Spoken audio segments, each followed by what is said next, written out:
how to hard reset iPhone 12 Pro. Hey everyone, welcome back to the channel. If you are new here, don't forget to hit the subscribe button and turn on the notification bell to not miss any updates. So if you're experiencing issues with your Apple iPhone 12 Pro, you're in the right place. Today I'm going to show you how to hard reset a device safely and effectively. So this method is perfect for fixing any software or hardware problems without losing your personal data.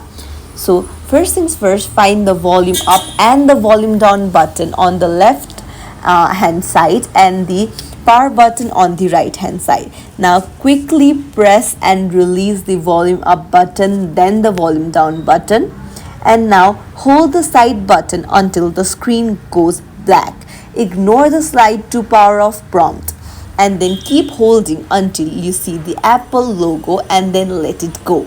Remember, if it doesn't work for the first time, just keep practicing the button sequence.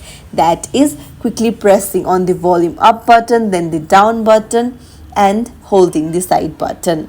And that's it. This is the #1 troubleshooting step recommended by Apple.